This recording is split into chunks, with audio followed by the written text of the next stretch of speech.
வயநாடு பகுதியில் நிலச்சரிவு ஏற்பட்ட முண்டக்கை பகுதியில் தான் நம்ம தற்போது இருக்கிறோம்.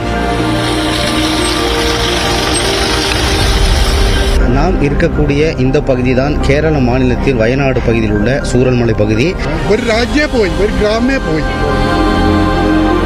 ഞങ്ങളുടെ കുടുംബത്തിൽ മൊത്തം 5 പേര് 6 പേര് മൊത്തമായിട്ട് മരിച്ചു. ഇപ്പൊ വീട് മൊത്തം പോയി, വീടൊന്നും ഇല്ല.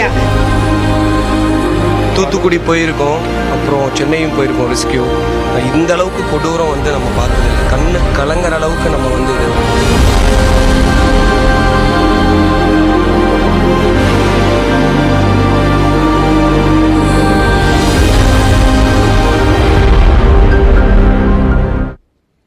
கேரளாவில் முதலில் நிலச்சரிவு ஏற்பட்ட பூஞ்சரி மட்டம் என்ற கிராமமே மண்ணிற்குள் புதைந்தது. வாகனங்கள் செல்ல முடியாத முண்டக்கை பகுதிக்கு நியூஸ் 18 தமிழ்நாடு குழு சென்று செய்தி சேகரித்து வருகிறது.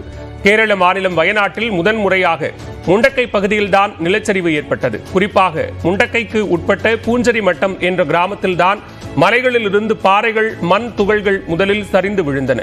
தற்போது அந்த கிராமமே மண்ணிற்குள் புதைந்து வீடுகள் இருந்ததற்கான சுவடே தெரியவில்லை.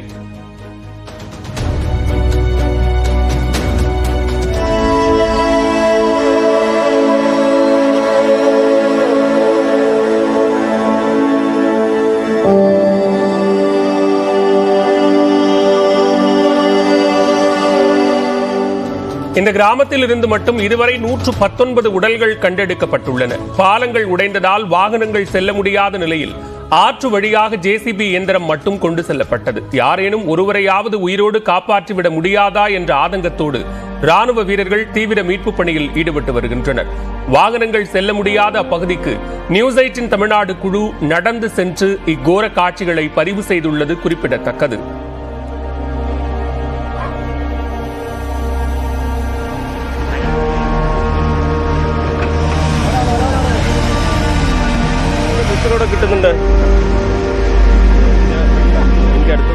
நிலச்சரிவால் மண்ணிற்குள் புதைந்த உடல்களை மோப்பனாய் கண்டுபிடித்து தருவதாக அதன் பயிற்சியாளர் நியூஸ் 18 தமிழ்நாடு தொலைக்காட்சிக்கு பிரத்யேக பேட்டி அளித்துள்ளார்.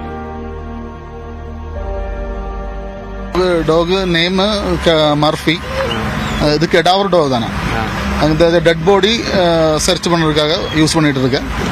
அங்கே இந்த இடத்துல நம்ம சர்ச் பண்ணி வரும்போது இங்கே இருந்து டெட் பாடி ஸ்மெல்லு கிடச்சது. அவங்கள பார்க்கிங் பண்ணி அதனால நமக்கு தெரிஞ்சிடும் இந்த இடத்துல டெட் பாடி இருக்குது. ஆனால் அந்த சமயத்தில் ரெஸ்கியூ டீம்னு சொல்லி இந்த இடத்துல கொஞ்சம் சர்ச் பண்ணுங்க, அங்கேருந்து டெட் பாடி கிடைக்கும். டெட் பாடி இங்கேருந்து கிடைக்கும். இங்கே இப்போ என்னைக்கு வந்தது? இப்போ எத்தனை பேர் இது வரைக்கும் ஃபைன் பண்ணியிருக்கோம் சார்? ഞങ്ങൾ നേരത്തെ വന്നിരുന്നത്. അപ്പോൾ അങ്ങ് വന്നിരുത് ഇന്നലെ இந்த இடத்துல தான் சர்ச் பண்ணிட்டு இருக்கோம். அங்கே இருந்திருந்து நமக்கு 4 டெட் பாடி கிடைச்சு. பாக்கி 4-5 ஸ்பாட்டு நம்ம அவங்களுக்கு காமிச்சு கொடுத்துருக்கேன்.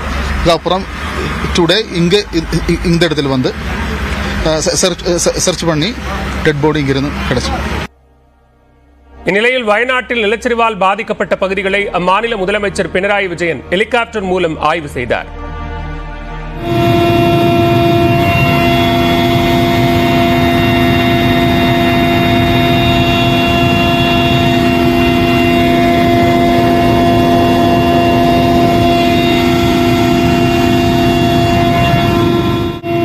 இதனைத் தொடர்ந்து வயநாட்டில் உள்ள ஏபிஜே அப்துல் கலாம் நினைவகத்தில் அனைத்துக் கட்சி கூட்டம் நடைபெற்றது.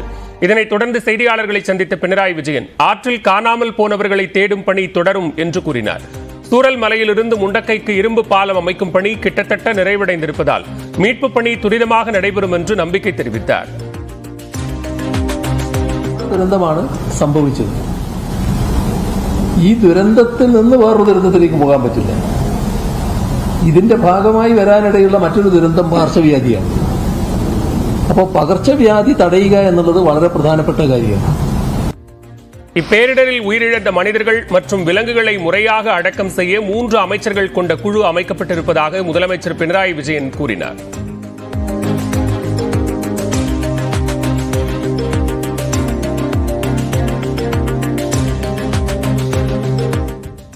தமிழ்நாட்டிலிருந்து வயநாடு சென்றுள்ள குழுவினர் அங்குள்ள மக்களுக்கு உதவி வருவதாக IAS அதிகாரி சமீரன் தெரிவித்துள்ளார். அவருடன் நமது செய்தியாளர் ஐயாசாமி நடத்திய கலந்துரையாடலை தற்போது பார்க்கலாம். இந்த பகுதி மேப்பாடி சிறப்பு முகாம். இந்த முகாமில் கிட்டத்தட்ட 1000க்கும் மேற்பட்ட மக்கள் வந்து சேஃபாக இங்கே இருக்கிறாங்க. இதில் நாங்கள் ஒரு ஹெல்ப் டெஸ்க் அமைச்சிருக்கோம். தமிழ்நாடு அரசின் சார்பாக ஹெல்ப் டெஸ்கில் தமிழகத்திலிருந்து என்கொயரிஸ் வந்தீங்கன்னா அந்த என்கொயரிஸை வந்து கோஆர்டினேட் பண்ணுறதுக்கு, அதே போல் ஏதாவது அசம்பாவிதத்தில் உயிரிழந்து பாடி மீட்கும் பட்சத்தில் அந்த பாடி ஐடென்டிஃபை பண்ணி ஊருக்கு யாராவது கொண்டு போகணும்னு விருப்பப்பட்டால் அதை வந்து ப்ராசஸ் பண்ணுறதுக்கெல்லாம் அந்த ஹெல்ப் டெஸ்க் அமைச்சிருக்கோம். அதே மட்டும் இல்லாமல் ஒரு 2-3 தலைமுறைகளாக தமிழகத்தில் இங்கே வந்து குடியேறி பார்த்து தோட்டம் தொழிலாளிகள், பிற தொழிலாளிகள் இருக்காங்க. அவங்களோட உறவினர்கள் பிற பகுதிகளில் இங்கே தேடி வர்றாங்க. அவங்களுக்கு கோஆர்டினேட் பண்ணுறதுக்கும் அவங்களுக்கு ஃபெசிலிட்டேட் பண்ணுறதுக்கும் இந்த சிறப்பு ஒரு ஹெல்ப் டெஸ்க் நாங்கள் அமைச்சிருக்கோம். அதிகமாக தமிழர்களும் அந்த பகுதியில் இருந்தாங்கன்னு சொல்கிறாங்க. இது வரைக்கும் நம்ம எவ்வளோ சார் அந்த தமிழர்கள் எத்தனை பேர் மீட்டிருக்கோம், இல்லை இருக்கிறதுக்கான வாய்ப்பு இருக்கா? குறிப்பிட்டு பார்த்தீங்கன்னா அந்த 3 பேர் தான் தமிழ்நாடோட முகவரி வைத்திருக்கிற நபர்கள். அவங்கள வந்து மீட்டி நம்ம வந்து அவங்களோட ஊருக்கு அனுப்புறதுக்கான நடவடிக்கை எடுக்கணும். ஆனால் ஏராளமான மக்கள், தமிழ் மொழி பேசும் மக்கள் இங்கே வந்து 2-3 தலைமுறைகளாக இங்கேயே வந்து குடியிருக்கிறாங்க. இங்கே அவங்களுக்கு அட்ரஸ், முகவரி, ரேஷன் கார்டு, இந்த பஞ்சாயத்தில் மெம்பராக இருக்கிற மாதிரி நபர்கள் இருக்காங்க.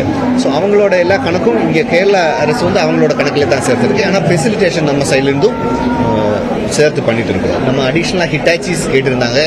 நேற்று தினம் 5 ஹிட்டாச்சி வெஹிக்கிள் அனுப்பியிருந்தோம். இன்றைக்கி அடிஷ்னல் 10 ஹிட்டாச்சி வெஹிக்கிள் வந்துட்டு இருக்கு. அப்புறம் 30 மொபைல் ஃப்ரீசர்ஸ் கேட்டாங்க பாடியை ரிமூவ் பண்ணுறதுக்கு. அந்த மாதிரி விஷயங்கள் நம்ம வந்து கோயம்புத்தூர், ஈரோடு, நீலகிரி போன்ற மாவட்டங்கள்னு மொபிலைஸ் பண்ணியிருக்கோம். கூடுதலான தேவைகள் அவங்க கேட்குறாங்க. கேட்க நாங்கள் வந்து நம்ம தமிழகத்தில் சார்ந்த மாவட்டங்களில் இருந்து அந்த மாவட்ட ஆட்சியரோடு இணைந்து நாங்கள் வந்து மொபிலைஸ் பண்ணிட்டு இருக்கோம். மீட்கப்பட்ட மக்களுக்கு மன ரீதியான ஒரு ஆலோசனை எந்த மாதிரி சார்? இங்கே வந்து மன ரீதியான ஒரு கவுன்சிலிங் சென்டர் ஆரம்பிச்சிருக்காங்க. மானசான்னு சொல்லி அவங்க அது பண்ணிட்டு இருக்காங்க. அதே போல் டாக்டர்ஸ் இங்கே இருக்காங்க. எல்லா சிறப்பு முகாமிலையும் டாக்டர்ஸ் இருக்காங்க. அவங்களோட உடல்நிலை, அவங்களோட மனநிலை இதையெல்லாம் கருத்தில் கொண்டு அந்த கவுன்சிலிங்கும் வழங்கி வருகிறாங்க. நிலச்சரிவால் பாதிக்கப்பட்ட வயநாடு சூரல் மலைக்கு சென்று மக்களவை எதிர்க்கட்சித் தலைவர் ராகுல் காந்தி பார்வையிட்டார். ஆற்றை கடந்து சென்று ராகுல் காந்தி மற்றும் பிரியங்கா காந்தி உள்ளிட்ட காங்கிரஸ் கட்சியினர் உருக்குலைந்து கிடக்கும் கிராமத்தின் கேரள நிலச்சரிவில் அதிகமாக பாதிக்கப்பட்ட முண்டக்கை பகுதியிலிருந்து ஒருவர் உயிருடன் மீட்கப்பட்டுள்ளார். வயநாடு அருகே சூரல் மலையில் ஏற்பட்ட நிலச்சரிவில் முண்டக்கை என்ற கிராமம் தடம் தெரியாத அளவுக்கு சிதைந்து போனது. அங்கு செல்ல பாதை வசதி இல்லாததால் 2 நாட்களாக மீட்பு பணி முழுமையாக நடைபெறாமல் இருந்தது. இந்த நிலையில் பாதை சற்று சரி செய்யப்பட்ட நிலையில் அதிகமான வீரர்கள் மற்றும் பொக்லைன் உள்ளிட்ட கனரக வாகனங்கள் உதவியுடன் மீட்பு பணி தீவிரமடைந்துள்ளது. மண்ணுக்குள் யாரேனும் புதைந்திருக்கிறார்களா என மோப்பனாய் உதவியுடன் வீரர்கள் தேடி வருகின்றனர். இந்நிலையில் முண்டக்கை கிராமத்தில் நிலச்சரிவால் உருக்குலைந்த வீட்டின் இடிபாடுகளுக்கு இடையே சிக்கியிருந்த 35 வயதான ஆண் ஒருவரை மீட்பு படையினர் மீட்டனர். அவரை தோளில் சுமந்தபடி மருத்துவமனைக்கு வீரர்கள் தூக்கிச் சென்றனர்.